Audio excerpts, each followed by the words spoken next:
इनके अतिरिक्त कुछ विद्वानों के श्रुति विषय विचार इस प्रकार है। महर्षि विश्वावसु के अनुसार कर्ण स्पर्श मीड़ सूत से श्रुति तथा उस पर ठहरने से वही स्वर कहलाता है। अर्थात जब हम गाते बजाते टाइम कर्ण स्पर्श मीड़ सूत जो कि स्वर का स्पष्ट रूप नहीं होता, एक कर्ण रूप में श्रुति रूप में होता है, तो जब तक इनका उपयोग करते रहते हैं तो ये श्रुति का रूप धारण किए हुए रहते हैं।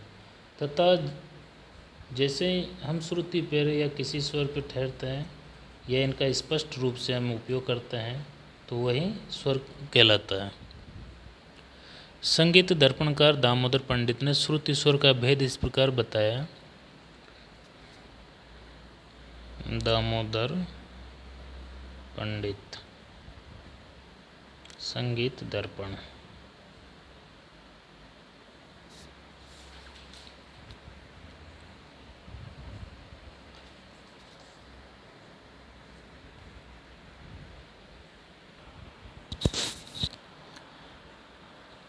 श्रुत्यांतर्भावितम यस्य अनुरणात्मकं स्निग्धश्च असो रंजकश्च असो स्वरभिधीयते स्वयं यो राजते नादस्य स्वर प्रकीर्तितः। श्रुत्यांतर्भावितम यस्य अनुरणात्मकं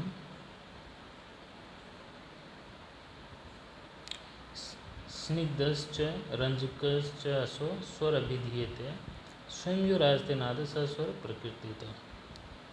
भावार्थ है, श्रुति उत्पन्न होने के पश्चात जो नाद तुरंत निकलता है तथा जो प्रतिध्वनित अथवा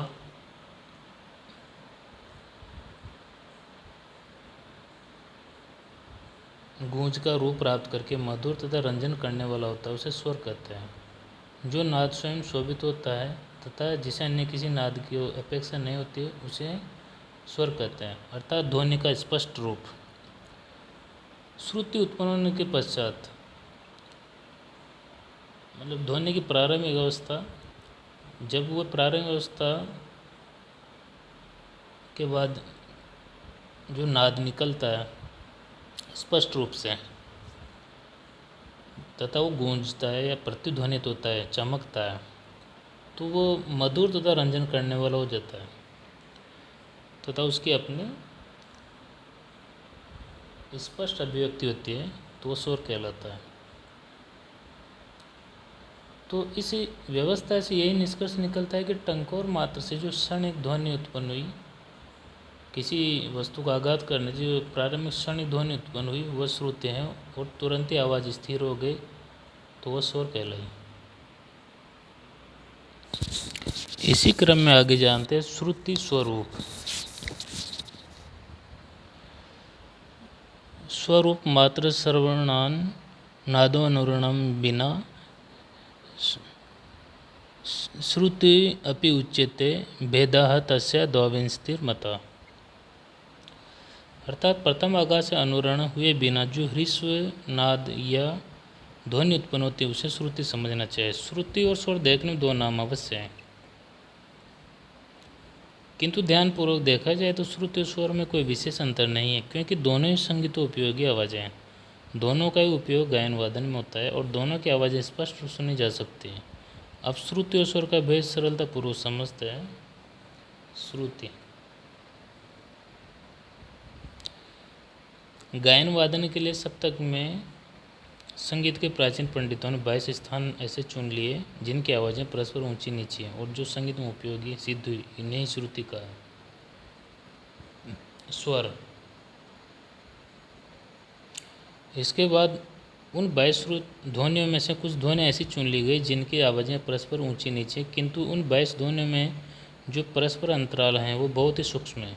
इस कारण श्रुतियों के अंतर को साधारण संगीतज्ञ की अपेक्षा के उत्तम संगीतज्ञ ही अनुभव कर सकता है, किंतु स्वरों के अंतर को साधारण संगीत प्रेमी भी पहचान सकता है, क्योंकि श्रुतियाँ 22 नाद है जो सूक्ष्म अंतराल से एक दूसरे से तारता लिए हुए हैं। इस सूक्ष्म अंतराल के कारण इनको गाना बजाना कठिन है। उनमें से सुविधा और काफ़ी शोध के बाद 7 सुर शुद्ध और 5 विकृत स्वर चुने गए जो गाने बजाने में उपयोगी साबित हुए।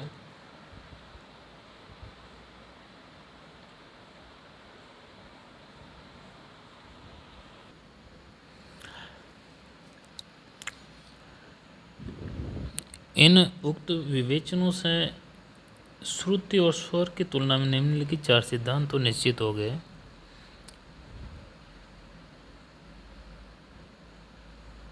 श्रुति व स्वर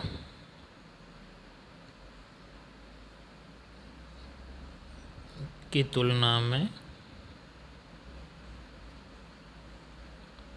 4 सिद्धांत।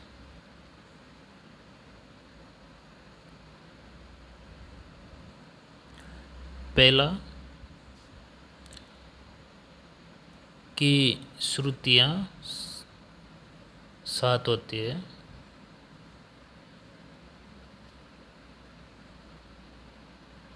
और श्रुतियाँ 22 होती हैं और स्वर 7। दूसरा, श्रुतियों का परस्पर अंतराल या फासला स्वरों की अपेक्षा कम होता है। स्वरों का परस्पर अंतराल श्रुतियों की अपेक्षा अधिक होता है। तीसरा, कर्ण, मींड और सूत द्वारा जब तक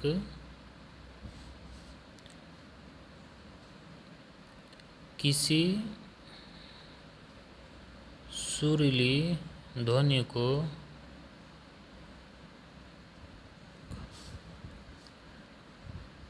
व्यक्त किया जाता है,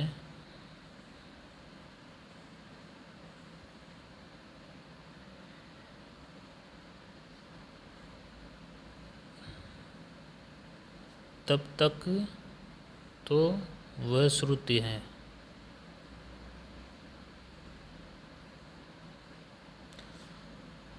और जहाँ पर ठहराव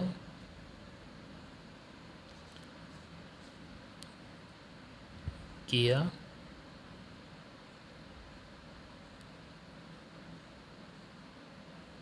तो वही श्रुति स्वर कहलाएगी।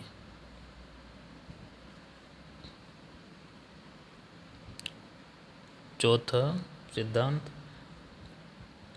श्रुति और स्वर की तुलना में अव्वल पंडित ने संगीत परिजात में सर्प और कुंडली का जो उदाहरण दिया है उसके अनुसार सर्प की कुंडली तो श्रुति है और सर्प स्वर है। कुंडली के अंदर जिस प्रकार सर्प रहता है उसी प्रकार श्रुतियों के अंदर स्वर स्थित है।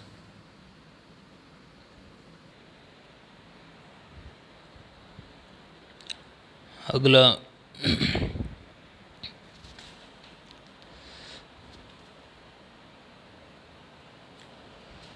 विचारणीय विषय है प्राचीन तथा मध्यकालीन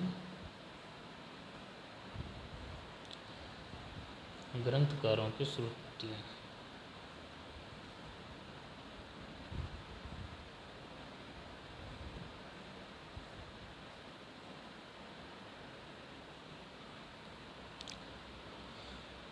प्राचीन काल में संगीत के 2 मुख्य ग्रंथकार भरत, दूसरा सारंगदेव।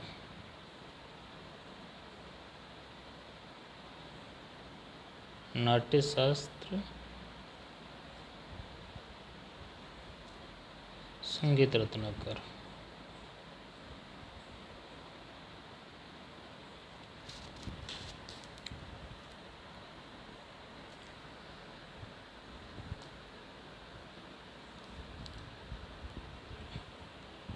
यहाँ पे ध्यान देने की बात है कि भरत सारंगदेव से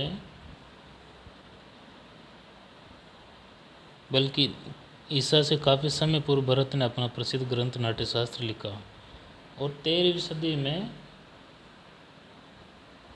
संगीत रत्नाकर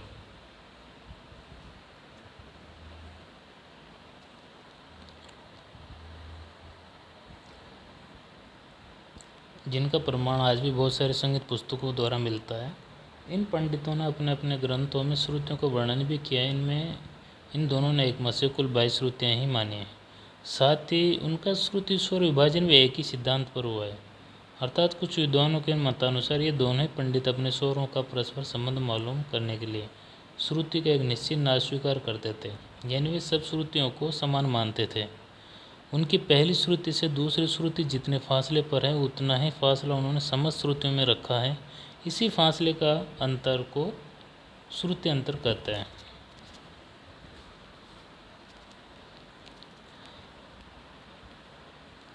यद्यपि मध्यकालीन विद्वान चतुश्चय वाले श्लोक के अनुसार 7 स्वरों का विभाजन 22 श्रुतियों पर स्वीकार करते हैं, तथा प्राचीन पंडितों के अनुसार ही उन्होंने भी प्रत्येक स्वर को उस श्रुति की अंतिम श्रुति पर, जैसा कि यहाँ पे है अंतिम श्रुति, प्राचीन ग्रंथकारों के शुद्ध स्वर स्थान अंतिम श्रुति पर स्थित किया है। किंतु प्राचीन मध्यकालीन विद्वानों श्रुति के समान अंतर पर मतभेद है, लेकिन एक किस आधार पर मतभेद है स्पष्ट उदाहरण नहीं मिलता है। कुछ आधुनिक ग्रंथकारों ने इसको प्रमाणित करने की कोशिश की, जिसके आगे के अध्यायों में हम अध्ययन करेंगे। अब आते हैं आधुनिक ग्रंथकारों की श्रुतियाँ।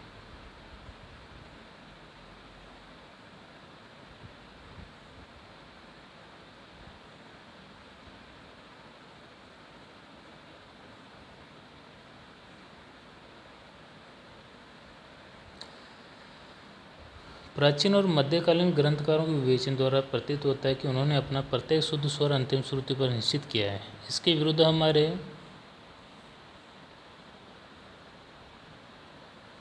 आधुनिक ग्रंथकार अपना प्रत्येक शुद्ध स्वर प्रथम श्रुति पर स्थापित करते हैं। आधुनिक ग्रंथकारों में अभिनव रागमंजरी,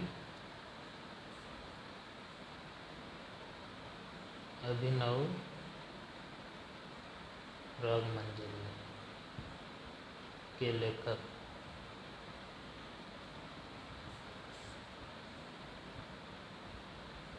पंडित भातखंडे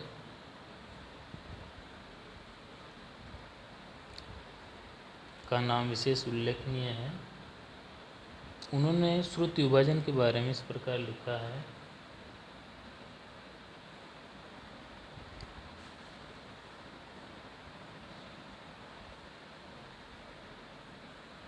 कि भरत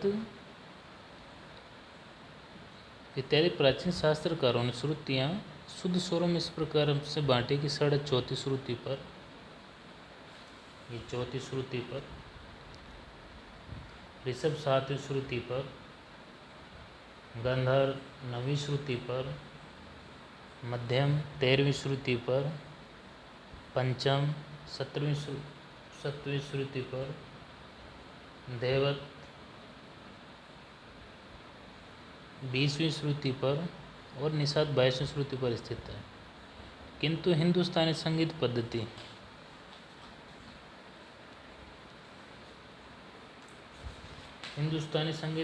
जो कि पंडित भातखंडे जी के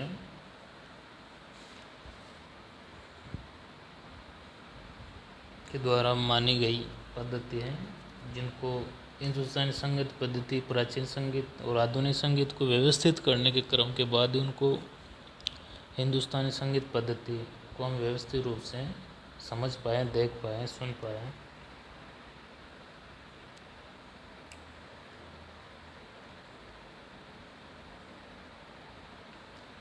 तो पंडित भातखंडे ने हिंदुस्तानी संगीत पद्धति में श्रुतियों को 7 शुद्ध स्वरों पर बांटने का क्रम इसके विपरीत रखकर प्रत्येक शुद्ध स्वर प्रथम श्रुति पर स्थापित किया है। इस प्रकार आधुनिक ग्रंथकार पहली श्रुति पर षड्ज, 5वीं पर ऋषभ,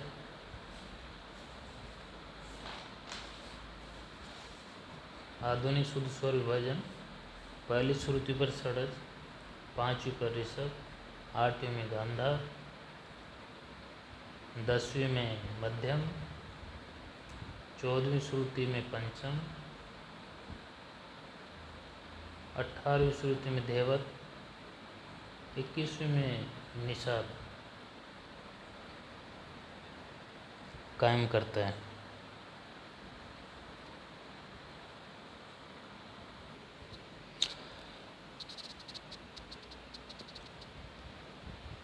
तो प्राचीन व आधुनिक श्रुति स्वर विभाजन इस प्रकार हम समझ सकते हैं। अब ये तो हुआ श्रुतियों का शुद्ध स्वर विभाजन। अब रहे 5 विकृत स्वर, क्योंकि शुद्ध और विकृत स्वर मिला के 12 स्वर हैं जिनको 22 श्रुतियों में स्थापित किया गया। तो उनके लिए ये नियम है कि जिस श्रुति पर कायम हुआ है स्वर, जिस श्रुति पर कायम हुआ है उससे तीसरी श्रुति पर आगे वाला विकृत स्वर कहलाएगा। इस प्रकार शुद्ध स्वरों से दो दो श्रुति पर विकृत स्वरों की स्थापना करने पर स्वरों की स्थिति इस प्रकार बनेगी।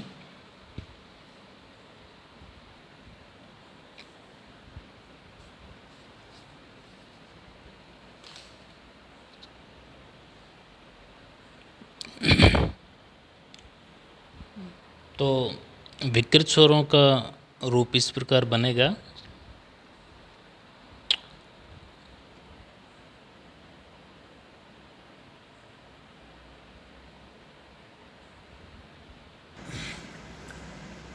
तो शुद्ध स्वरों के बाद विकृत स्वरों का, जैसे जिस स्वर पे शुद्ध स्वर स्थापित है उससे तीसरी श्रुति आगे वाला स्वर विकृत माना जाएगा।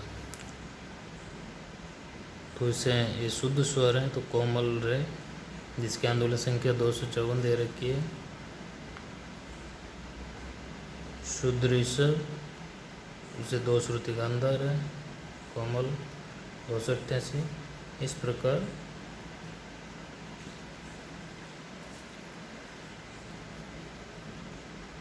विकृत स्वरों को भी स्थापित किया गया। तो इस लेसन में इतना ही। आगे अहोबल और पंडित बात कंडे के स्वर स्वस्था नियम पढ़ेंगे।